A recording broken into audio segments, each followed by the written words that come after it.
जय हिंद दोस्तों, स्वागत है आपका अपने YouTube चैनल अभिषेक एजुकेशन पॉइंट 2 में। और आज की इस वीडियो में हम लोग पढ़ने वाले हैं केंद्र के बारे में। दोस्तों, इस वीडियो में हम लोग पढ़ने वाले हैं केंद्र के बारे में, जिसे इंग्लिश में क्या कहते हैं, न्यूक्लियस कहते हैं। तो देखिए दोस्तों, पहले हम लोग ये चीज़ जान लेते हैं कि इस वीडियो में हम लोग क्या क्या क्लियर करने वाले हैं। तो देखिए दोस्तों, सबसे पहले इस वीडियो में हम लोग क्लियर करेंगे जो केंद्र की परिभाषा क्या होती है। दोस्तों, आप थंबनेल पर देखे होंगे कि हम लोग इस वीडियो में क्या क्या क्लियर करने वाले हैं। तो देखिए, सबसे पहले हम लोग जानने वाले हैं कि जो केंद्र की परिभाषा होता है, आखिर में केंद्र क्या होता है, उसी को जानने वाले हैं। दूसरे हम बात जानेंगे दोस्तों कि खोज, यानी जो केंद्र की खोज की थी या केंद्र के जनक कौन है। अब देखेंगे दोस्तों कि इसका आकार क्या होता है।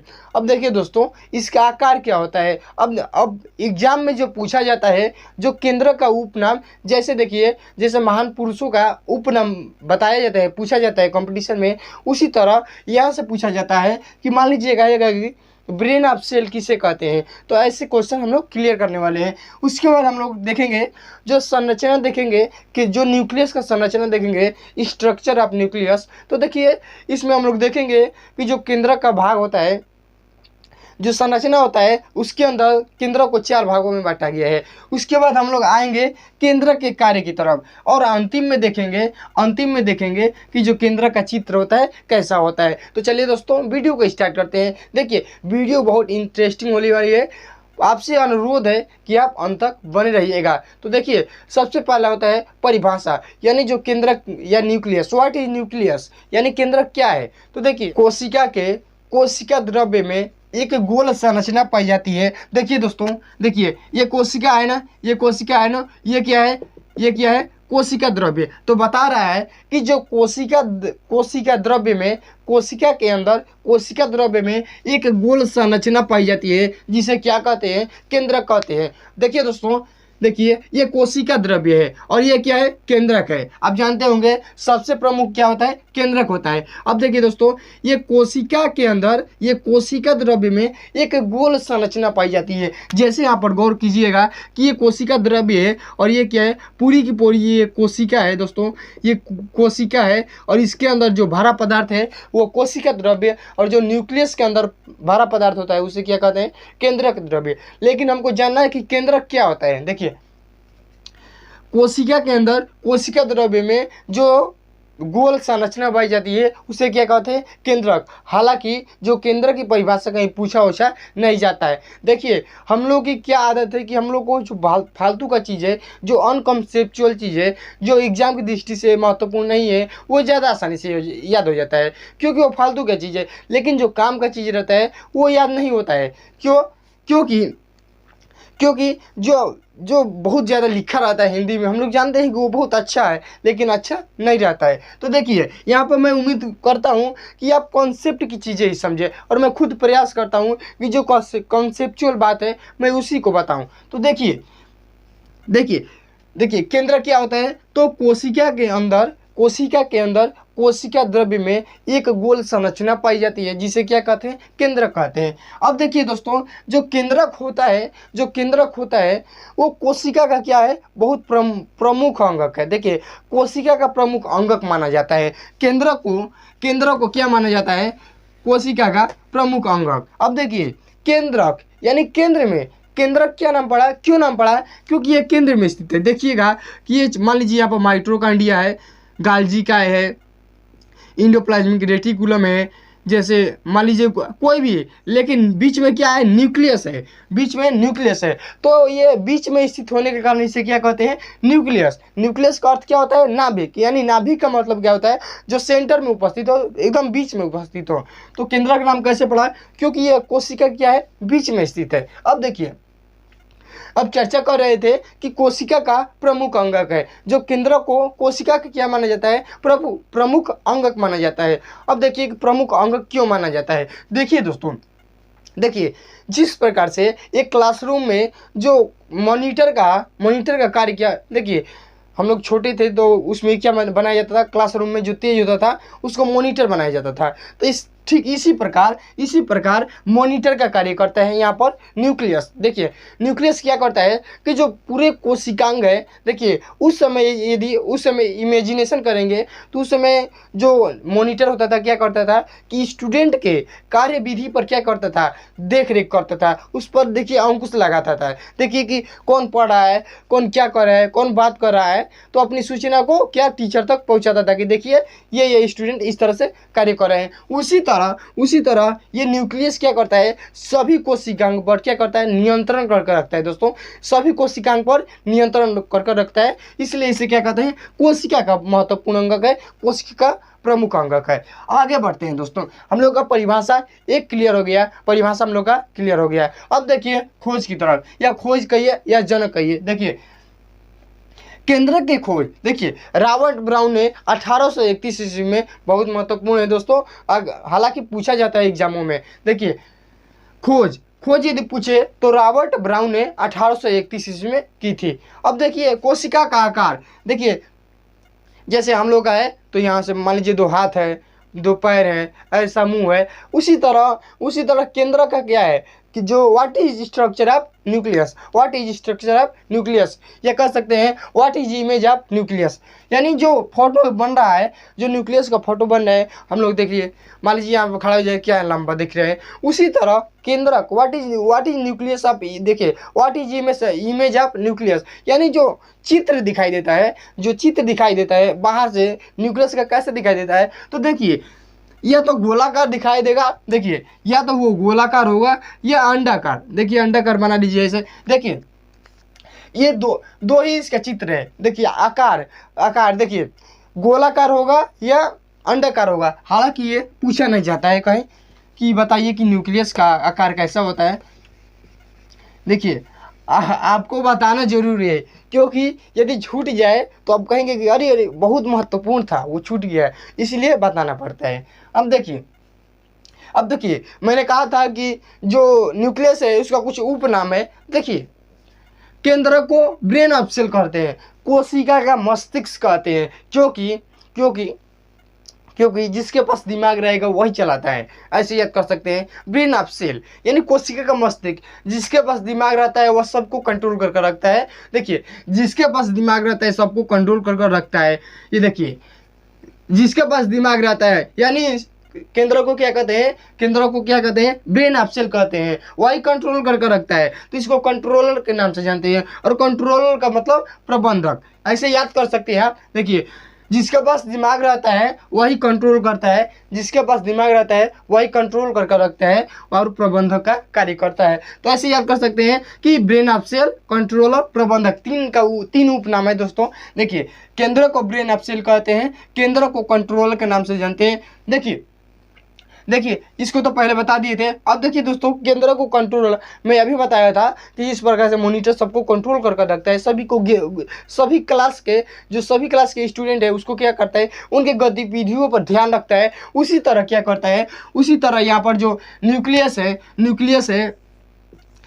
न्यूक्लियस है, ये सभी कोशिकांगों पर क्या करता है, सभी कोशिकांगों पर नियंत्रित करता है।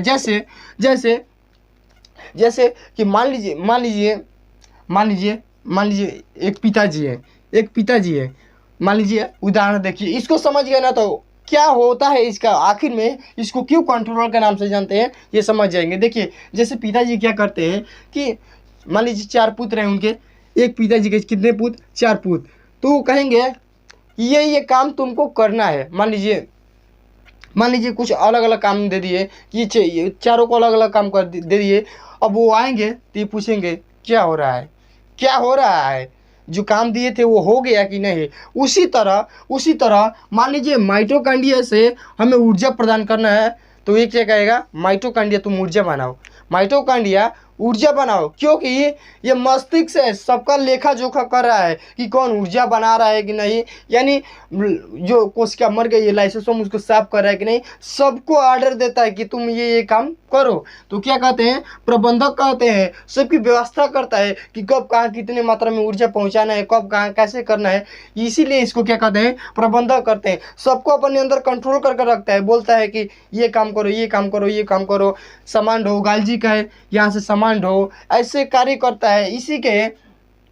इसीलिए इसे 3 नाम से जानते हैं। देखिए, जिसके पास दिमाग रहता है वही कंट्रोल करता है, वही प्रबंधक का कार्य करता है, ऐसे याद कर सकते हैं। तो देखिए, केंद्र को ब्रेन ऑफ सेल कहते हैं दोस्तों। ये मजाक में मत लीजिएगा, बहुत बहुत महत्वपूर्ण है। अब देखिए, केंद्र को कंट्रोलर के नाम से भी जानते हैं और केंद्र को सेल का प्रबंधक के नाम से जानते हैं। अब देखिए दोस्तों, अब हम लोग चलते हैं कि जो संरचना होता है, स्ट्रक्चर ऑफ न्यूक्लियस। देखिए, स्ट्रक्चर ऑफ न्यूक्लियस, देखिए इसको 4 भागों में बांटा गया है। देखिए, जो संरचना है, जो केंद्र का, जो न्यूक्लियस का संरचना है, इसको 4 तरफ से बांटा गया है। तो आइए इस पर गौर करते हैं। देखिए, केंद्र के भाग, यानी केंद्र की संरचना पूछेगा तो बताएंगे कि जो केंद्र की संरचना है इसको 4 भागों में बांटा गया है। इसको 4 भागों में डिवाइड किया गया है और या ड्राइव किया गया है दोस्तों 4 भागों में। देखिए कौन कौन। पहला केंद्रक कला, दूसरा केंद्रक द्रव्य, तीसरा केंद्रिका, चौथा क्रोमैटिन। देखिए, फिगर को बाद में समझ लेंगे दोस्तों, क्योंकि सब कुछ पढ़े रहेंगे तो आसानी से हमको याद होगा। हाँ, ये जानते हैं, ये क्या होता है ये जानते हैं। देखिए केंद्रक कला, केंद्रक द्रव्य, केंद्रिका और क्रोमैटिन। देखिए, पहला चीज़ है दोहरी झिल्ली। मैं शॉर्ट में लिखा हूँ दोस्तों, ज़्यादा लिखूंगा तो ये भर जाएगा, इसलिए मैं शॉर्ट में लिखा हूँ, आपको समझाने का भरपूर प्रयास रहेगा। देखिए, दोहरी झिल्ली यानी ये क्या हो गया, न्यूक्लियस। अब देखिए दोस्तों, ये कोशिका का, देखिए यहाँ पर क्या था, न्यूक्लियस। मैं इसी न्यूक्लियस को यहाँ पर बनाया हूँ, उसी न्यूक्लियस को मैं यहाँ पर बड़ा में बनाया हूँ। देखिए, ये न्यूक्लियस है। तो कह रहा है, सबसे पहले क्वेश्चन पूछेगा कि जो केंद्रक होती है वो कैसी संरचना है। यानी देखिए, मेम्ब्रेन कहिए या झिल्ली कहिए या कला कहिए, तीनों सेम चीज़ है। मेम्ब्रेन कहिए, झिल्ली कहिए या कला कहिए, तीनों सेम चीज़ है। तो देखिए, केंद्रक कला यानी केंद्र के चारों ओर पाई जाने वाली झिल्ली को ही केंद्रक कला कहते हैं। देखिए दोस्तों, ऐसे को याद कर सकते हैं कि केंद्र के चारों ओर, न्यूक्लियस के चारों ओर पाई जाने वाली दोहरी झिल्ली को ही मैं दोहरी झिल्ली इसीलिए लिखा हूँ क्योंकि इस लाइन का सबसे इम्पोर्टेंट चीज़ है दोहरी झिल्ली इस लाइन का सबसे इम्पोर्टेंट है कि केंद्र के चारों ओर पाई जाने वाली दोहरी झिल्ली को क्या कहते हैं, केंद्रक कला कहते हैं, केंद्रक झिल्ली कहते हैं, न्यूक्लियस मेम्ब्रेन कहते हैं। तो देखिए, दोहरी झिल्ली लिखा हूँ, यानी केंद्र के चारों ओर पाई जाने वाली झिल्ली को क्या कहते हैं, केंद्रक झिल्ली, केंद्रक कला कहते हैं। अब देखिए दोस्तों, जो झिल्ली होती है, ये झिल्ली होती है। देखिए, यही झिल्ली है जो देखिए यहाँ पर लिखा हूँ, मैं यहाँ पर लिखा हूँ कि केंद्रक कला। यही देखिए, एक आउटर लेयर है और इनर लेयर है, एक बाहरी परत है, एक आंतरिक परत है। देखिए, दोहरी झिल्ली हो गया। देखिए, जो इस झिल्ली का निर्माण हुआ है, जो ये रेड से बनाया गया है, रेड से इंडिकेट किया गया है केंद्रक कला को, इसका निर्माण कैसे होता है। तो देखिए, वसा और प्रोटीन, देखिए दोस्तों, वसा और प्रोटीन मिलकर अक्सर देखिएगा कि किसी भी चीज़ का यदि निर्माण होता है, कोशिका कला या केंद्रक कला, तो देखिए झिल्ली का निर्माण अधिकतर देखा जाए तो अधिकतर वसा और प्रोटीन से ही मिलकर होता है। तो देखिए, यदि आपसे पूछे कि केंद्रक कला क्या है, तो देखिए दोहरी झिल्ली से घिरी हुई संरचना होती है। पहला देखिए, जो सामने वाला पूछता है वो बेसिक पूछता है कि ये कोई बेसिक बता दे, एक ही लाइन में बताइए, लेकिन जो उसका सार है, जो लाइन का पूरा सार है उसको बता दे। तो देखिए, बता देंगे कि ये दोहरी झिल्ली से घिरी हुई संरचना है। उसके बाद बताएंगे कि इसके निर्माण कैसे होता है। तो वसा और प्रोटीन से मिलकर इसका निर्माण होता है। अब देखिए, अब आता है क्वेश्चन सबसे महत्वपूर्ण, यदि बोर्ड एग्जाम की तैयारी करते हैं तो सबसे महत्वपूर्ण, केंद्रक छिद्र क्या होता है। दोस्तों, केंद्रक छिद्र क्या होता है वास्तव में। देखिए, केंद्रक छिद्र ये होता है, देखिए जो केंद्रक कला होती है ये पूर्ण रूप से परिबद्ध नहीं होती है, यानी ये पूर्ण रूप से घिरी नहीं होती है। देखिए, यहाँ पर जगह जगह क्या है, खाली है। दोस्तों, यहाँ पर देखिए, ऐसे जगह जगह क्या है, खाली है। अभी बताऊंगा कि ये क्यों खाली है। देखिए, पहले ये जानिए कि केंद्रक छिद्र क्या होते हैं। तो परिभाषा कैसे देना है कि केंद्रक कला पूर्ण रूप से परिबद्ध नहीं होती है, उसमें कहीं खाली स्थान होता है, उसे क्या कहते हैं, छिद्र कहते हैं। या कह सकते हैं कि केंद्रक कला पूर्ण रूप से घिरी हुई नहीं होती है, उसमें कहीं छिद्र पाए जाते हैं, जिसे केंद्रक छिद्र कहते हैं। देखिए, अब केंद्रक छिद्र का कार्य देखिए, यहाँ पर कार्य लिखा हूँ केंद्रक छिद्र का। देखिए कार्य, कोशिका द्रव्य तथा केंद्रक द्रव्य में मध्य पोषक पदार्थों का आदान प्रदान। यानी समझिएगा देखिए यहाँ पर क्या हो गया, यहाँ पर क्या हो गया केंद्रक, यहाँ पर क्या हो गया केंद्रक। तो देखिए ये केंद्रक छिद्र है ना, ये क्या करता है अटैच रहता है इससे जो ये क्या है, ये कोशिका द्रव्य है और केंद्रक के अंदर भरा हुआ पदार्थ क्या है, केंद्रक के अंदर भरा हुआ पदार्थ क्या है, केंद्रक द्रव्य है। तो कह रहा है कि कोशिका द्रव्य, मान लीजिए पड़ोसी रहते हैं तो क्या होता है, कोई किसी चीज़ की कमी रहती है, भाई दे दो, आएगा तो हम दे देंगे।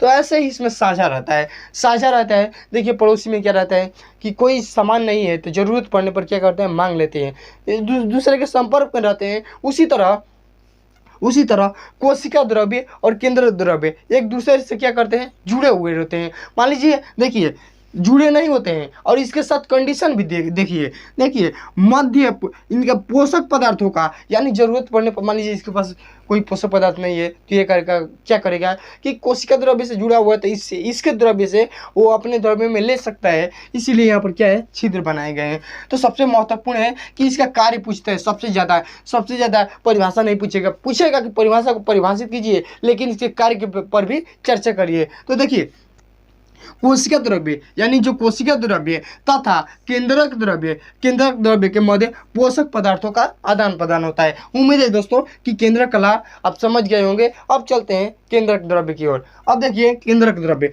देखिए केंद्रक के अंदर पाए जाने वाला तरल पदार्थ को क्या कहते हैं, केंद्रक द्रव्य कहते हैं। देखिए दोस्तों स्क्रीनशॉट ले लीजिएगा, आप ऐसे याद कर सकते हैं, क्योंकि जब आप हमारे साथ साथ रहेंगे तो आपका विश्वास बढ़ेगा दोस्तों। देखिए केंद्रक द्रव्य यानी देखिए मैं शॉर्ट में लिखा हूँ, मैं पहले बार कह रहा हूँ कि मैं शॉर्ट में लिखा हूँ। देखिए केंद्रक के अंदर पाए जाने वाले तरल पदार्थ को क्या कहते हैं, केंद्रक द्रव्य, और कोशिका के अंदर पाए जाने वाले तरल पदार्थ को कोशिका द्रव्य कहते हैं। तो देखिए जो उसमें पदार्थ पाए जाते हैं, केंद्रक के अंदर पाए जाने वाला तरल पदार्थ क्या कहलाता है, केंद्रक द्रव्य कहलाता है। और इसके अंदर कौन कौन से पदार्थ पाए जाते हैं, तो देखिए न्यूक्लिक एसिड पाया जाता है, खनिज पाया जाता है, लवण पाया जाता है, डीएनए पाया जाता है और आरएनए पाया जाता है। क्या क्या पाया जाता है, न्यूक्लिक एसिड पाया जाता है, खनिज पाया जाता है, लवण पाया जाता है, डीएनए पाया जाता है और आरएनए पाया जाता है। डीएनए का मतलब होता है डीऑक्सी राइबोज न्यूक्लिक एसिड और आरएनए का मतलब होता है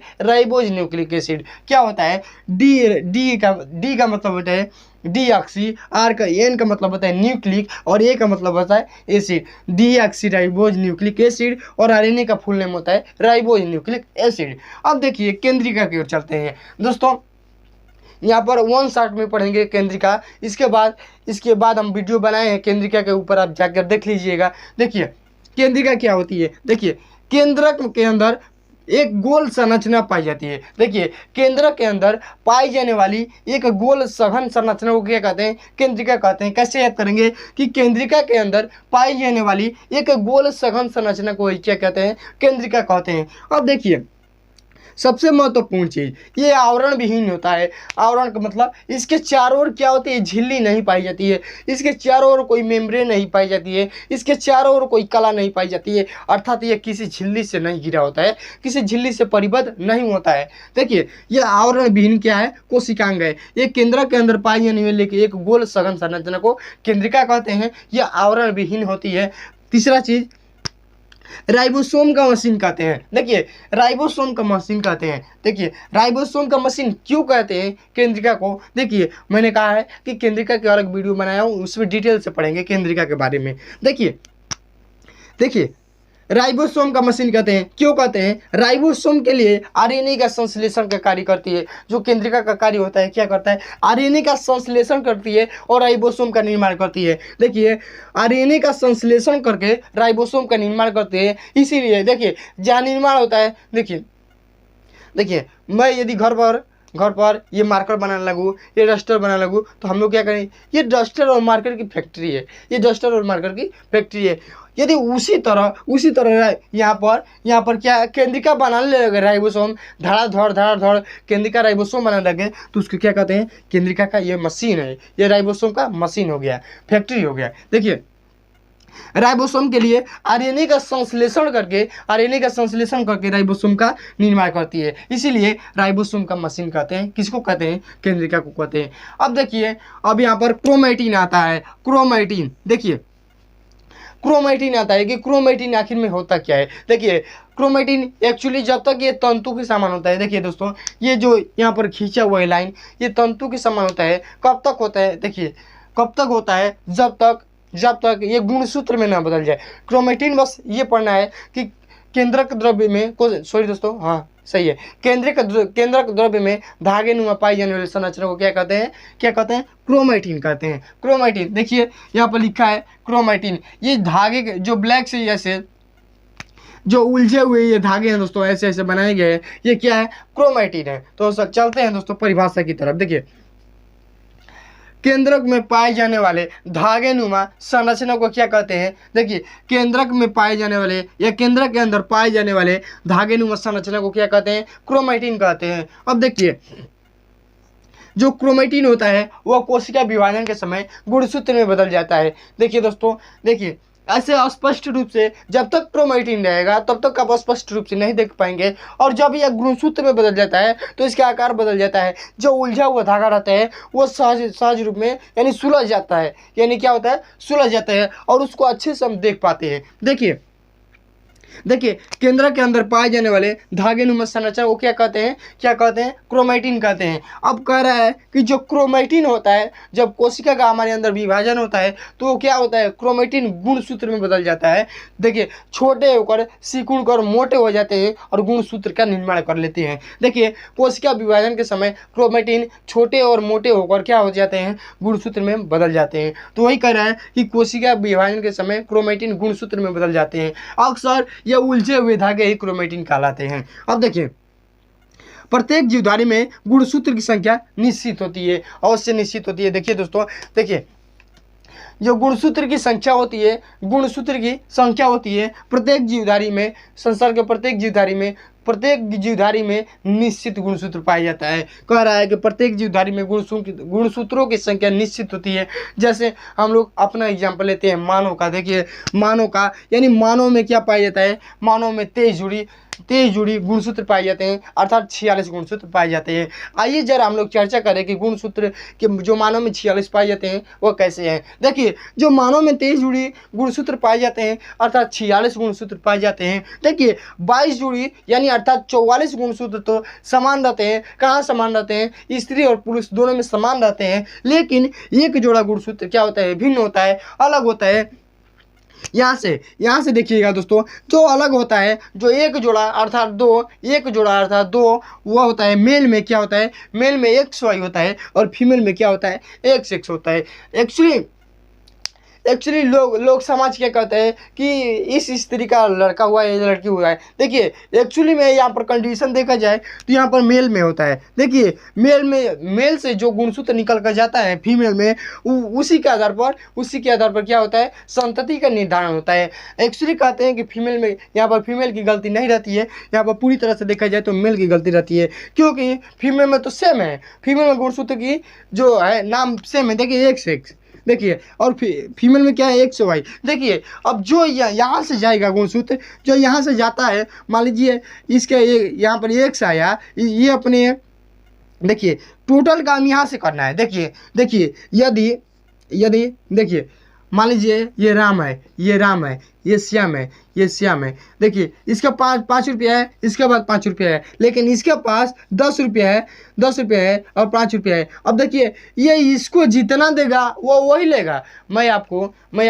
मान लीजिए मैं आपकी 25 मिनट की वीडियो दे रहा हूँ, 25 मिनट की या 20 मिनट की दे रहा हूँ, 15 मिनट की दे रहा हूँ, यह मेरे ऊपर निर्भर करता है। उसी तरह संतति का निर्धारण कैसे होगा स्त्री में, वो किस पर निर्भर करता है? मेल पर निर्भर करता है कि मेल से कौन सा जाएगा गुणसूत्र, तो उसका संतति का निर्धारण होगा। तो देखिए दोस्तों, देखिए यहाँ पर देखिए यदि मेल का एक से जाता है, यदि एक से गुणसूत्र जाता है स्त्री के पास, तो यहाँ पर कौन सा कंडीशन बनता है, तो यहाँ पर क्या बनता है 100y। और जब 100y का कंडीशन बनता है तो लड़के होने का चांस रहता है। अक्सर डॉक्टर इसी को देखकर अनुमान लगाते हैं कि आपके जो माता के गर्भ में पल रहा बच्चा है वो लड़का है या लड़की है।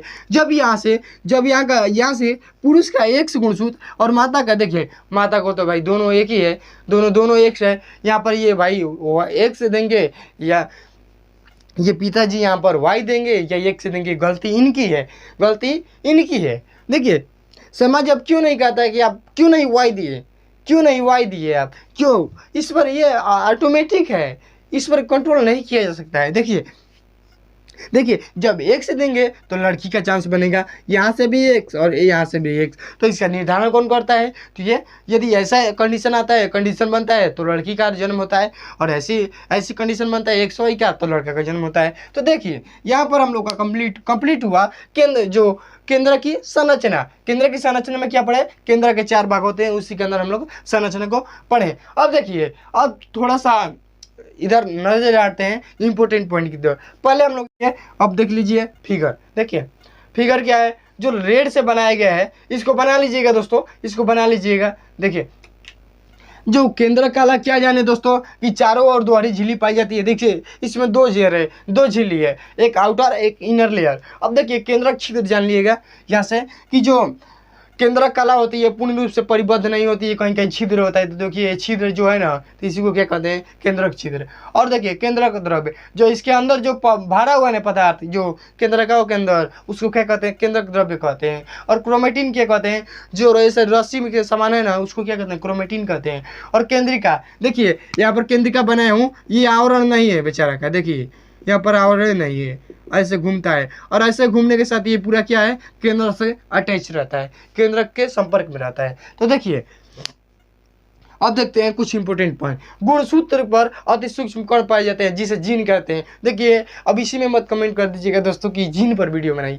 देखिए जीन क्या होते हैं, आप जीन को नहीं पता है। देखिए इसका मकसद है, इस वीडियो का मकसद है कि आप तक जाए कि न्यूक्लियस क्या है, व्हाट इज न्यूक्लियस के कार्य, what is work of nucleus, यानी क्या इसका महत्व क्या है हम लोग का वीडियो बनाने का, कि आपको केंद्र के बारे में बताना, नो कि देखिए जीन का थोड़ी सी चर्चा होगी, जो मैंने बताया कि जो कंसेप्चुअल चीज़ है मैं उसी को दूंगा। देखिए इसमें हम लोग का मकसद रहेगा केंद्र के बारे में बताया, ये नहीं कि केंद्र के वीडियो लाए हैं तो उसमें जीन के बारे में चर्चा नहीं। देखिए जो केंद्र के अंदर क्रियाएं हैं उसको पहले देख लेते हैं। देखिए इसको देख ले, उसके बाद हम लोग का लास्ट बचेगा केंद्र के कार्य। देखिए गुणसूत्र पर अति सूक्ष्म कण पाए जाते हैं, उसे जीन कहते हैं, या डीएनए का अति सूक्ष्म रूप को जीन कहते हैं। देखिए 2 तरह से याद कर सकते हैं, पहला डीएनए का अति सूक्ष्म रूप को जीन कहते हैं। अब आपको याद करना है कि कौन सा आसान है, हमको तो भाई दोनों याद है। देखिए गुणसूत्र पर अति सूक्ष्म कण पाए जाते हैं, उसे क्या कहते हैं, जीन कहते हैं, या डीएनए के सूक्ष्म रूप को जीन कहते हैं। हो गया। अब देखिए जीन क्या होते हैं, देखिए जीन को वंशागति का वाहक कहते हैं। जीन को वेरी वेरी मोस्ट इंपोर्टेंट, देखिए दोस्तों जीन को वंशागति का वाहक कहते हैं। वंशागति यानी वंश गति, संगति का संग गति, उसी तरह वंशागति का वंश गति। जो लक्षण होते हैं, जो देखिए इसमें जो माता पिता के लक्षण होते हैं क्या जाते हैं, पुत्र में जाते हैं। देखिए आपने समाज में सुना होगा कि उन फलाने का लड़का फलाने जैसा है, वो उसका लड़का क्या है, माता पर गया है, उसका लड़का पिता पर गया है। वो सबकी किसकी कंडीशन है, गुणसूत्र पर पाए जाने वाले जीन की कंडीशन है। जीन को क्या कहते हैं, वंशागति का वाहक कहते हैं। यानी ये लक्षण को, माता पिता के लक्षण को एक पीढ़ी से दूसरी पीढ़ी में, और उस बच्चा जो पिता बनेगा तो उसके पुत्र में, यानी जो ये क्रम वाइज चलता रहता है, इसको क्या कहते हैं, जीन को वंशागति का वाहक कहते हैं। यानी वंश ये गति करता है। देखिए अब ये पिताजी है, अभी इसका पुत्र में, ये पुत्र जब पिताजी बनेंगे तो इसका पुत्र में, और ऐसे चलता रहेगा। देखिए दोस्तों ऐसा ही चलता रहेगा। तो वंश गति करने वाला है, तो एक पीढ़ी से दूसरी पीढ़ी में हस्तांतरित करता है। किसको हस्तांतरित करता है, माता पिता के लक्षणों को, इसीलिए इसको क्या कहते हैं, वंशागति का वाहक कहते हैं। अब देखिए नीचे भी लिखा हूँ कि अनुवांशिक लक्षणों को एक पीढ़ी से दूसरी पीढ़ी ले जाता है। कौन ले जाता है, जीन ले जाता है। देखिए अनुवांशिक लक्षणों का मतलब जो माता पिता का कार्य है, जैसे माता पिता मान लीजिए, देखिए देखिए देखिए कभी पिताजी क्या करते हैं, खूब काले रहते हैं और माता जी गोरी रहती है, तो लड़का क्या हो जाता है, गोरी हो जाती है, लड़का क्या हो जाता है, गोरा हो जाता है, या लड़की गोरी हो जाती है। तो उस पर किसका इफेक्ट पड़ता है, उस पर माता का पड़ता है। माता काली है, पिताजी गोरे हैं, तो उस पर किसका इफेक्ट पड़ता है, कभी कभी क्या पड़ता है, लड़का गोरा हो जाएगा तो पिताजी का इफेक्ट पड़ता है। वो सब जीन है दोस्तों, वो सब क्या है, जीन है। देखिए वो सब जीन है। तो अनुवांशिक लक्षण जैसे मुंह का टेढ़ा होना, देखिए जैसे जैसे जैसे अब देखिए, ऐसा नहीं है कि वैसा ही होगा, लेकिन थोड़ा सा चांस रहता है कि वैसा ही होगा। ऐसा नहीं है कि वैसा ही होगा, लेकिन चांस रहता है कि वैसा ही होगा। देखिए देखिए जैसे जैसे लंगड़ा है, देखिए पिताजी लंगड़े हैं, तो ये 100% गारंटी नहीं है कि आने वाली संतति भी क्या होगी, लंगड़ा होगी। वही कुछ कंडीशनों में होता है। देखिए अनुवांशिक लक्षणों को एक पीढ़ी से दूसरी पीढ़ी में ले जाते हैं, कौन ले जाते हैं, तो जीन ले जाते हैं। इसीलिए इसको क्या कहते हैं, वंशगति का वार, यानी वंशगति करते हैं। अब देखिए केंद्र के कार्य, what is work of nucleus. अब देखिए कोशिका की सभी क्रियाओं पर नियंत्रण करता है। मैंने सबसे पहले ही बता दिया था दोस्तों कि क्या करते हैं, प्रबंधक करते हैं, सभी को नियंत्रण करता है, सबको नियंत्रण करता है, क्योंकि जिसके पास दिमाग रहेगा वही सबको कंट्रोल और प्रबंधन की व्यवस्था करेगा। मैंने यहाँ पर लिख दिया हूँ कि जिसके पास दिमाग रहेगा भाई, वो क्या करेगा, कंट्रोल करेगा और प्रबंधक का कार्य करेगा। तो कोशिका को क्या कहते हैं, कोशिका क्या करती है, कोशिका की सभी क्रियाओं पर नियंत्रण करता है, सॉरी केंद्र करता है। देखिए कोशिका की सभी क्रियाओं पर नियंत्रण करता है, कौन करता है, तो केंद्र करता है, न्यूक्लियस करता है।